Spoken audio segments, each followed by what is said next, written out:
धर्मशाला में BJP high command के आदेशों की सरेआम धज्जियां उड़ाई गई।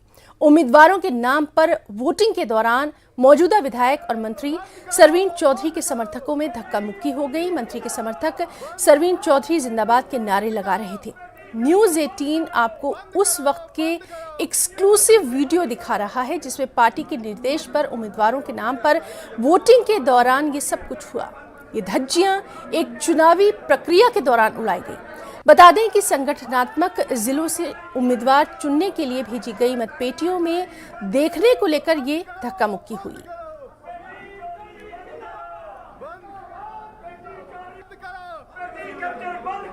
बंद करो।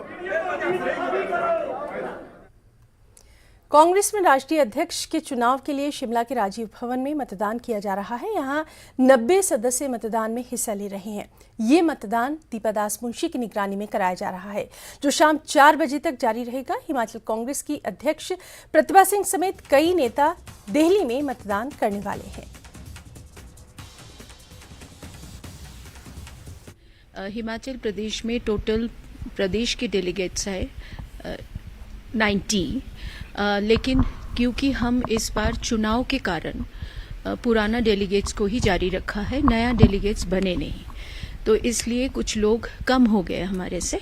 तो 90 डेलीगेट्स टोटल है। उनमें से कुछ लोग दिल्ली में स्पेशल परमिशन लेके, कुछ सीनियर मेंबर्स स्पेशल परमिशन लेके वहाँ करेंगे, और कुछ लोग यहाँ के भी जो यहाँ पे है स्पेशल परमिशन लेके 1-2 जन, जैसे कि मैं पीआरओ हूँ, मैं भी यहाँ पे मेरी वोट रखूंगी।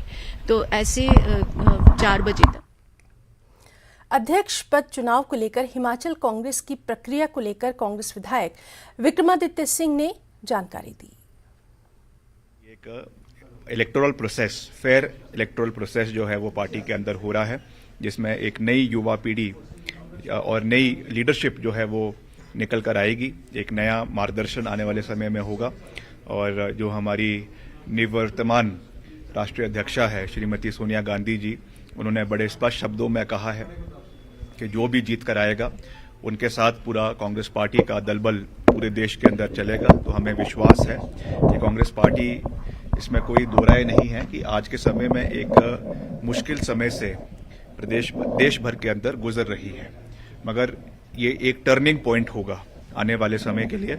और आगे जो हमारे आगामी विधानसभा के चुनाव है हिमाचल में, या फिर जो हमारे राष्ट्रीय चुनाव होंगे 2024 में, उसके लिए कांग्रेस पार्टी एक बेटर फुटिंग पर, मजबूत विकेट पर आने वाले समय पे खेलेगी, चुनाव जीतेगी, और कांग्रेस पार्टी आने वाले समय में मजबूती के साथ कार्य